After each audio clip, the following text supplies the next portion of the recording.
ផ្ទះដំបូស្បូវធ្លាប់តែមានពើគៀកកើយប្រឡែងរសៀលកងភ្នំបងយំម្នាក់ឯង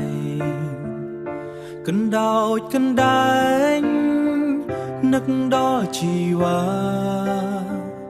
ស្រែធ្លាប់មានស្រីតែអូនមានថ្មីតាមចិត្តមេត្តាគេជាងទឹកលុយចូលភ្លើងស្នេហាពងរត់រៀមរាពីស្រីគេកូនអ្នកធំយូសាំងពុនភ្នំបំរើរាជការលុយឡានអំណាចផ្កាយពីងវេហាដីរាប់ហិចតែគ្មានខ្នងគ្មានខ្សែមានតែរូបស្រីបងកូនអ្នកស្រែគ្មានខ្នងគ្មានខ្សែមានតែរូបស្រីឥឡូវព្រាត់អូនទៅអ្នកដទៃឆ្លើយបានទេស្រីបងរួងយ៉ាងណាអ្នកណាទាំងមុនថាអូនបែកបាយបងប្រៀបដូចផាយចាំទូកមានស្នេហ៍វិលតាមសន្យាអូនចោលបងក្រ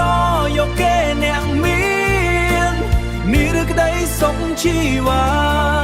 ចោលក្តីស្នេហាចាប់លុយដុល្លារមែនទេផ្ទះដូចតែគ្នាប្រក់ស្បូវប្រក់មៀងបាយយទឹងបីពេលឥឡូវបានពុកអូនចោលកន្ទេលបើអូនរីកនាយមានគ្រប់នាទីជួនពោឆវីចេញពីផ្ទាំងស្បូវ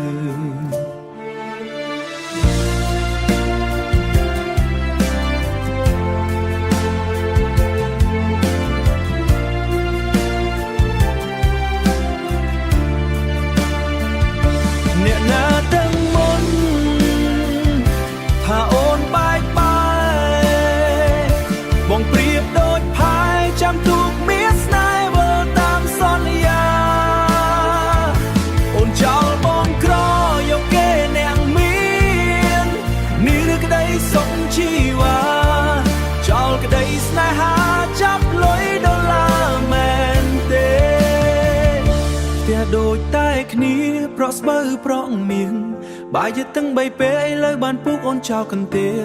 បើអូនរីកនាយបងក៏រីករាយជូនពោឆវីនារីចិត្តមកតាមានគ្រប់នាទីជូនពោឆវីចេញពីផ្ទាំងស្បូវ